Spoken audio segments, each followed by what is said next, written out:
बिस्मिल्लाहिर्रहमानिर्रहीम। प्यारे बच्चों, पिछले लेक्चर्स में आपने इरिवर्सिबल और रिवर्सिबल रिएक्शंस की एक्सप्लेनेशन पढ़ी थी with the help of examples. आज हम रिवर्सिबल रिएक्शंस की बेस पर इन चंद टर्मिनोलॉजीज की बात करेंगे। ठीक है, सबसे पहले हमारे पास है chemical equilibrium in case of reversible reaction. आप जानते हैं कि रिवर्सिबल रिएक्शंस क्या होते हैं? ऐसे रिएक्शंस जिसमें प्रोडक्ट्स रिकंबाइन करके दोबारा किस में कन्वर्ट हो जाते हैं बेटा? ठीक है, रिएक्टेंट्स में कन्वर्ट हो जाते हैं। तो in case of reversible reaction when the rate of forward reaction, जब फॉरवर्ड रिएक्शन की स्पीड और रिवर्स रिएक्शन की स्पीड क्या होती है? इक्वल हो जाती है। When the rate of forward reaction take place at the rate of reverse reaction, the composition of the reaction mixture remains constant. जब रेट ऑफ फॉरवर्ड रिएक्शन और रेट ऑफ रिवर्स रिएक्शन दोनों बराबर हो जाते हैं और रिएक्शन की जो रिएक्शन मिक्सचर जो होता है उसकी कंपोजिशन क्या होती है बेटा? वो कांस्टेंट हो जाती है। तो this is called chemical equilibrium कहते हैं बेटा। ठीक है बेटा, तो केमिकल इक्विलिब्रियम बेटा कब डेवलप होता है? जब रेट ऑफ फॉरवर्ड रिएक्शन और रेट ऑफ रिवर्स रिएक्शन क्या होते हैं? दोनों हो रहे होते हैं, दोनों इक्वल हो जाते हैं और जो रिएक्शन मिक्सचर होता है उसकी जो कंपोजिशन होती है, ठीक है, वो भी कांस्टेंट हो जाती है। इसे हम क्या कहते हैं? Chemical equilibrium. अब केमिकल इक्विलिब्रियम की बेटा दो पॉसिबिलिटीज है। केमिकल इक्विलिब्रियम की बेटा दो पॉसिबिलिटीज हैं। ठीक है बेटा, नंबर एक है स्टैटिक इक्विलिब्रियम, नंबर दो क्या है? Dynamic equilibrium. अब स्टैटिक इक्विलिब्रियम जैसे नाम से जाहिर है, स्टैटिक का मतलब होता है रुक जाना, साकित हो जाना। तो बेटा when reaction ceases to proceed, जब रिएक्शन आगे नहीं बढ़ता, रुक जाता है, ठीक है, तो उसे हम क्या कहते हैं? Static equilibrium. when reaction ceases to proceed it is called static equilibrium। आमतौर पर ये फिजिकल फिनोमेनास में होता है। ठीक है, जो स्टैटिक इक्विलिब्रियम होता है वो फिजिकल फिनोमेनास में होता है। मिसाल के तौर पर आपके पास एक बिल्डिंग है, आप एक बिल्डिंग खड़ी करते हैं दीवारों के ऊपर, जब तमाम तरफ एक्ट करने वाली फोर्सेस जो हैं वो एक दूसरे को कैंसिल आउट कर देती हैं तो बिल्डिंग खड़ी रहती है, यानी वो स्टैटिक इक्विलिब्रियम में होती है। ठीक है, अब दूसरे नंबर पे आ जाता है बेटा डायनामिक इक्विलिब्रियम। दूसरी पॉसिबिलिटी केमिकल इक्विलिब्रियम की जो दूसरी पॉसिबिलिटी है वो बेटा क्या है? Dynamic equilibrium. ठीक है बेटा, डायनामिक का मतलब होता है continue.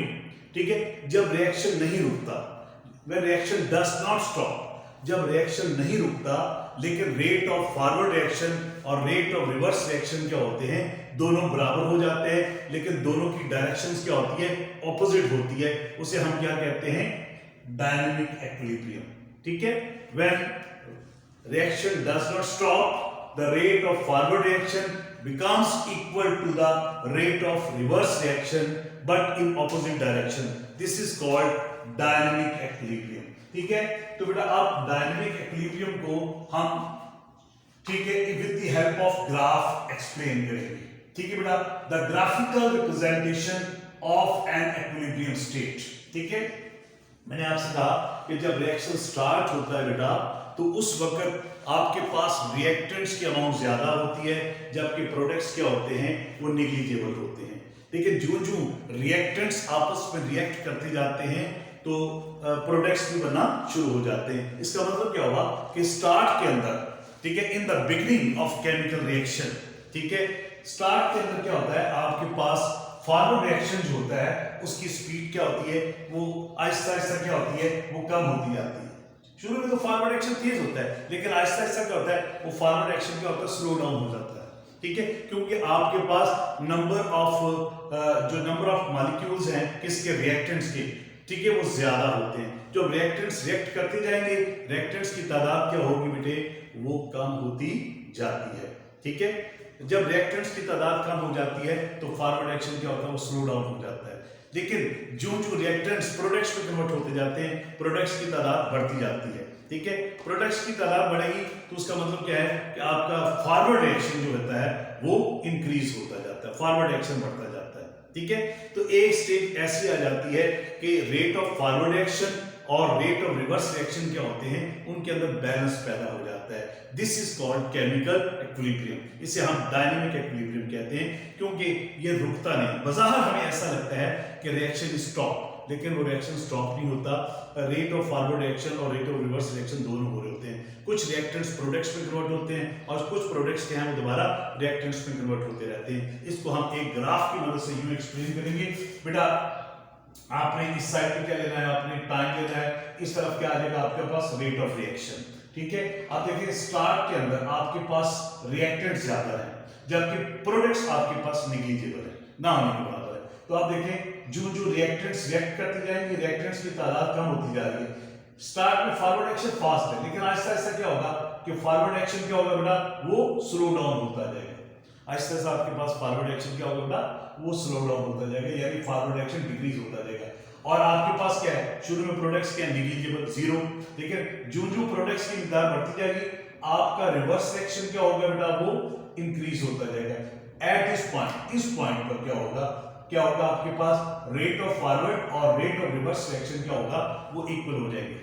Rate of forward action take place at the reverse reaction, rate of reverse reaction. इस पॉइंट पर जहां रेट ऑफ फॉरवर्ड और रेट ऑफ रिवर्स रिएक्शन क्या होते हैं, दोनों इक्वल हो जाते हैं। ठीक है, उसे हम क्या कहते हैं, एक्विलिब्रियम स्टेट कहते हैं। ठीक है, उसे हम क्या कहते हैं बेटा, एक्विलिब्रियम स्टेट कहते हैं। ठीक है, अब इसको आप एक और अंदाज में भी देखिए, मैंने आपके सामने बनाया था ये ग्राफ, इस ग्राफ को गौर से देखें। ठीक है, इस तरफ आपने क्या ले लिया, टाइम ले लिया, इस तरफ आप ले लिया अमाउंट्स, रिएक्टेंट्स और प्रोडक्ट्स दोनों के अमाउंट्स ले लिए। अब देखिए स्टार्ट में आपके पास रिएक्टेंट्स क्या है, ज्यादा। अब रिएक्टेंट्स की तादाद क्या हो रही है, जो रिएक्टेंट्स क्या होंगे बेटा, यूज होते जाएंगे, रिएक्टेंट्स की क्वांटिटी क्या हो रही है, वो कम होती जा रही है। ठीक है, और जब आपके पास प्रोडक्ट्स बनना शुरू हो जाएंगे, प्रोडक्ट्स की क्वांटिटी बढ़ती जाएगी। तो एक स्टेज आएगा कि आपके पास रिएक्टेंट्स और प्रोडक्ट्स दोनों की अमाउंट में कोई चेंज नहीं आती। तो दिस इज कॉल्ड एक्विलिब्रियम। इसका मतलब हुआ कि आपके पास rate of reverse reaction take place at the rate of forward reaction take place at the rate of reverse reaction हो जाएगा मेरा बेटा। तो आपके पास क्या होगा, रिएक्शन जो है वो इक्विलिब्रियम की हालत में आ जाएगा। अब हम इसको एक एग्जांपल की तरफ से करते हैं। मिसाल के तौर पर आपके पास जो है हाइड्रोजन और आयोडीन, ये आपस में रिएक्ट करते हैं, तो क्या बना रहे हैं बेटा, हाइड्रोजन आयोडाइड। ये आपके पास क्या है, फॉरवर्ड रिएक्शन। ये आपके पास क्या है बेटा, फॉरवर्ड रिएक्शन है। फॉरवर्ड रिएक्शन जिसको कहते हैं, ऐसे रिएक्शंस जिसके अंदर रिएक्टेंट्स क्या होते हैं बेटा, वो किस में कन्वर्ट हो रहे हैं, प्रोडक्ट्स में कन्वर्ट हो रहे हैं। तो यहां पर हाइड्रोजन और आयोडीन, यहां पर हाइड्रोजन और आयोडीन क्या है आपके पास, रिएक्टेंट है, जबकि हाइड्रोजन आयोडाइड, ठीक है, ये आपके पास क्या है, प्रोडक्ट है। ये आपके पास क्या बेटा, प्रोडक्ट है। ठीक है, अब ये फॉरवर्ड डायरेक्शन में जा रहा है, क्योंकि ऐसा रिएक्शन जिसमें रिएक्टेंट्स किस में कन्वर्ट होते हैं, प्रोडक्ट्स में, उसे हम क्या कहते हैं, फॉरवर्ड रिएक्शन कहते हैं। स्टार्ट में जो फॉरवर्ड रिएक्शन क्या होगा, इनिशियली ये बड़ा तेज होगा इन द बिगिनिंग, लेकिन आहिस्ता आहिस्ता क्या होगा, स्लो डाउन होता जाएगा, क्योंकि रिएक्टेंट्स की तादाद कम होती जाती है, प्रोडक्ट्स की तादाद बढ़ती जाती है। इन केस ऑफ रिवर्स रिएक्शन देखिए, ठीक है, reverse reaction, in case of आप रिवर्स रिएक्शन देखिए बेटे। ठीक है, अब रिवर्स रिएक्शन में क्या होगा कि आपके पास जो प्रोडक्ट है, जो आपके पास प्रोडक्ट है, प्रोडक्ट यहां पर क्या है, हाइड्रोजन आयोडाइड। तो जब बहुत सारे प्रोडक्ट्स बन जाते हैं तो वो ब्रेक हो जाते हैं, और वो ब्रेक होकर किस में कन्वर्ट हो जाते हैं, दोबारा रिएक्टेंट्स में कन्वर्ट हो जाते हैं। ठीक है बेटा, दोबारा किस में कन्वर्ट हो जाते हैं, रिएक्टेंट में। तो यहां देखिए आपके पास ये प्रोडक्ट है और ये आपके पास क्या है, दोबारा रिएक्टेंट बनते जाते हैं। तो फॉरवर्ड रिएक्शन क्या होता है, जिसमें रिएक्टेंट्स किस में कन्वर्ट होते हैं, प्रोडक्ट्स में। ठीक है, और रिवर्स रिएक्शन क्या होता है, जिसमें क्या होता है, आपके पास प्रोडक्ट्स दोबारा किस में कन्वर्ट हो रहे हैं बेटा, रिएक्टेंट्स में कन्वर्ट होते हैं। तो बेटा ओवरऑल अगर आप दोनों को इकट्ठा लिखें तो आपके पास क्या बच जाएगा, ये आपके पास हाइड्रोजन है और ये आपके पास क्या है, आयोडीन। तो हाइड्रोजन और आयोडीन मिलकर क्या बनाते हैं, हाइड्रोजन आयोडाइड। तो हाइड्रोजन आयोडाइड जो है वो प्रोडक्ट्स हैं, तो वो दोबारा किस में कन्वर्ट हो जाते हैं, हाइड्रोजन और आयोडीन में कन्वर्ट हो जाते हैं। ठीक है, अब यहां पर आप यूं कह रहे हैं, ये आपके पास फॉरवर्ड रेट है, इसका मतलब हुआ कि ये हाइड्रोजन और आयोडीन है। तो बेटा हाइड्रोजन और आयोडीन आपस में रिएक्ट करते हैं बेटा, तो हाइड्रोजन आपके पास क्या बना रहे हैं बेटा, हाइड्रोजन आयोडाइड बना रहे हैं। तो आप देखें आपके पास इनिशियली देखें कि आपके पास जो है आपके पास रिएक्टेंट्स, उनकी अमाउंट, उनकी कंसंट्रेशन क्या है, वो ज्यादा है। ठीक है, आपके पास क्या बेटा, क्योंकि आपके पास ठीक है रिएक्टेंट की कंसंट्रेशन ज्यादा है, रिएक्टेंट आपस में रिएक्ट करेंगे, इसका मतलब स्टार्ट में फॉरवर्ड एक्शन फास्ट हो रहा है, लेकिन आहिस्ता आहिस्ता क्या होता है बेटा, वो स्लो डाउन होता जा रहा है। ठीक है, जब आपके पास ये प्रोडक्ट्स बन जाएंगे तो आप देखें रिवर्स रेट में, आप देखें कि ये आपके पास क्या है, हाइड्रोजन आयोडाइड है, ये ब्रेक होकर किसमें कन्वर्ट हो रहा है बेटा, हाइड्रोजन और आयोडीन में कन्वर्ट हो रहा है। तो अब फॉरवर्ड और रिवर्स रिएक्शन हो रहे हैं। तो यहाँ फॉरवर्ड एक्शन स्टार्ट में क्या है, फॉरवर्ड एक्शन स्टार्ट में क्या फास्ट, लेकिन ऐसा ऐसा स्लो होता जा रहा है। स्लो क्यों होता जा रहा है, क्योंकि आपके पास रिएक्टेंट्स क्या हो रहे हैं, वो कम होते जा रहे हैं। लेकिन यहाँ देखिए स्टार्ट में आपके पास क्या है, रिवर्स रिएक्शन क्या है, वो नहीं हो रहा, क्योंकि आपके पास प्रोडक्ट्स आएंगे। लेकिन जब आपके पास प्रोडक्ट्स बन जाएंगे तो आपके पास क्या है, प्रोडक्ट्स की क्वांटिटी क्या हो रही है, वो बढ़ रही है। ठीक है, प्रोडक्ट्स की क्वांटिटी बढ़ रही है, इसका मतलब क्या है, फॉरवर्ड रिवर्स रिएक्शन क्या हो रहा है, वो स्पीड अप होता जा रहा है। तो एक स्टेज ऐसी आएगी कि जहां फॉरवर्ड एक्शन की स्पीड और रिवर्स रिएक्शन की स्पीड क्या होगी, इक्वल हो जाएगी। ठीक है, फॉरवर्ड एक्शन टेक प्लेस, ठीक है, take place at the rate of reverse reaction. तो दिस इज कॉल्ड इक्विलिब्रियम। ये स्ट्रेट लाइन क्या बता रही है कि आपके फॉरवर्ड रिएक्शन में और रिवर्स रिएक्शन में क्या हो गया, इक्विलिब्रियम पैदा हो गया। तो rate of forward action is equal to rate of reverse reaction. इस ग्राफ में मैंने बता क्या दिखाया आपको, या आपको रिएक्टेंट्स दिखाया, यहां मैंने रेट्स को रिप्रेजेंट किया है, उनकी स्पीड को, यहां उनकी अमाउंट्स को दिखाया गया। यहां देखिए रेट ऑफ रिएक्शन लिखा हुआ है, यहां क्या लिखा हुआ है, उनकी अमाउंट्स लिखी हुई है। तो शुरू में देखिए बेटा आपके पास रिएक्टेंट्स क्या है, वो ज्यादा है, रिएक्टेंट्स की क्वांटिटी क्या हो रही है, वो डिक्रीज हो रही है। ठीक है, राइट, और आपके पास प्रोडक्ट्स निगलिजिबल है, ऐसा ऐसा प्रोडक्ट्स की क्वांटिटी बढ़ती जा रही है। तो अब क्या होगा कि दोनों में क्या हो गया, इक्विलिब्रियम पैदा हो गया। अब ये लाइन क्या बता रही है, दोनों में इक्विलिब्रियम पैदा हो गया। ठीक है, रेट ऑफ फॉरवर्ड और रेट ऑफ रिवर्स रिएक्शन आपके पास आ गया। ठीक है बेटे, अब इसको हम एक और अंदाज में ग्राफिकल, आप इसको इस तरह यूं भी रिप्रेजेंट कर सकते हैं बेटा, इसको यूं भी एक्सप्लेन कर सकते हैं। आप एक ग्राफ और बना लें, मुख्तलिफ अंदाज है लेकिन सबका मतलब एक ही है। ठीक है, अब आपने इधर क्या ले ली, अमाउंट्स ले लो या रेट ले लो, इधर आप क्या ले लें, टाइम ले लें। तो आपके पास इधर आपके पास टाइम आ गया बेटे, और इधर आपके पास कंसंट्रेशन ले लो, या ठीक है अमाउंट्स ले लो of both reactants and products. तो आप देखिए आपके पास रेट ऑफ क्या है, ठीक है, इसको जरा और अच्छे तरीके से बना ले बेटे। आपके पास क्या है, ये ठीक है, और आप इसको यूं क्या ले, दोनों को स्ट्रेट लाइन सीधी कर लेगा। दो मिनट, अब आपके पास क्या है, मैं इसको एक और अंदाज में बता रहा हूं कि आपके पास क्या है, रेट ऑफ रिएक्शन क्या हो रहा है, या अमाउंट्स ऑफ रिएक्टेंट्स क्या हो रही है, वो स्लो हो रही है। ठीक है, कम होती जा रही है। अब इधर आपके पास क्या प्रोडक्ट्स क्या हो रहे हैं, वो इंक्रीज हो रहे हैं। तो दिस इज कॉल्ड, ये आपके पास क्या हो जाएगा, जब ये दोनों लाइंस बराबर हो जाएगी तो ये रिप्रेजेंट क्या करेंगे, आपके पास रेट ऑफ फॉरवर्ड और रेट ऑफ रिवर्स रिएक्शंस क्या होगी, वो इक्वल होगी।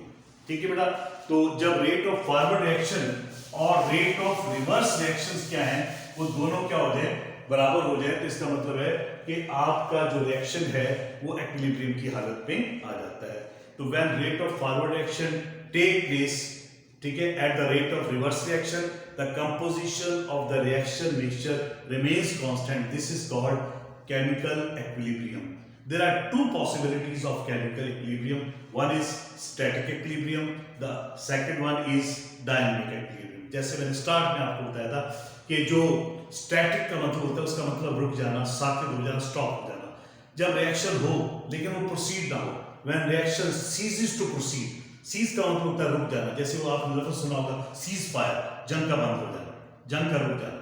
ठीक है, when reaction ceases to proceed, जब रिएक्शन रुक जाता है, स्टॉप हो जाता है, मजीद प्रोसीड नहीं करता, रिएक्टेंट्स प्रोडक्ट्स में कन्वर्ट हो जाते हैं, ठीक है, लेकिन रिएक्शन आगे प्रोसीड नहीं करता, तो उसे हम क्या कहते हैं, स्टैटिक इक्विलिब्रियम कहते हैं। एक ये पॉसिबिलिटी, तो मैंने आपको बताया था ये आमतौर पर फिजिकल फिनोमेना में होता है। दूसरा जो है वो आपको मैंने बताया क्या है, वो है डायनेमिक इक्विलिब्रियम। डायनेमिक का मतलब क्या होता है, कंटिन्यू, ठीक है, डायनेमिक का मतलब क्या होता है बेटा, कंटिन्यू होता है, ठीक है बेटा।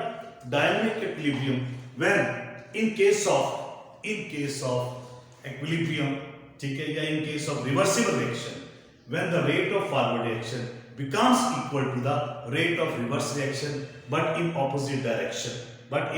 opposite direction, ठीक है। तो जब आपके पास रेट ऑफ फॉरवर्ड रिएक्शन और रेट ऑफ रिवर्स रिएक्शन दोनों बराबर हो जाते हैं, लेकिन दोनों की डायरेक्शंस क्या होती है, अगर आपके पास फॉरवर्ड रिएक्शन यूं हो रहा है तो रिवर्स रिएक्शन यूं हो रहा है, तो जब दोनों रिएक्शन क्या होते हैं बेटा, इक्वल हो जाते हैं, तो वो किस हालत में आ जाता है, डायनामिक इक्विलिब्रियम की हालत में आ जाता है, ठीक है बेटा।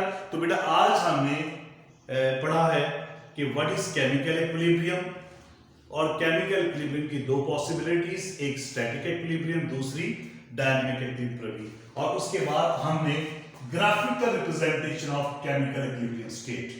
केमिकल इक्विलिब्रियम स्टेट आपने पढ़ा था कि वो होती है स्टेट जिसमें रिएक्शन मिक्सचर की कंपोजिशन क्या होती है, वो कांस्टेंट होती है, लेकिन रेट ऑफ फॉरवर्ड और रेट ऑफ रिवर्स रिएक्शन दोनों चल रहे होते हैं, उसे हम कहते हैं केमिकल इक्विलिब्रियम स्टेट। तो with the help of this graph, in graphs की मदद से मैंने उसको एक्सप्लेन किया, दिस इज द एग्जांपल, ठीक है। ये आपके पास क्या है, फॉरवर्ड रिएक्शन है, ये रिवर्स रिएक्शन, जब दोनों का रेट क्या होता है, बराबर हो जाता है, तो reaction is in equilibrium state, ठीक है। This is the chemical equilibrium state, ठीक है बेटा। अब आपने अपनी बुक को पढ़ना है और फिर इस लेक्चर को देखना है, इंशाल्लाह आई होप आपको ये समझ आ जाएगा। Thank you very much.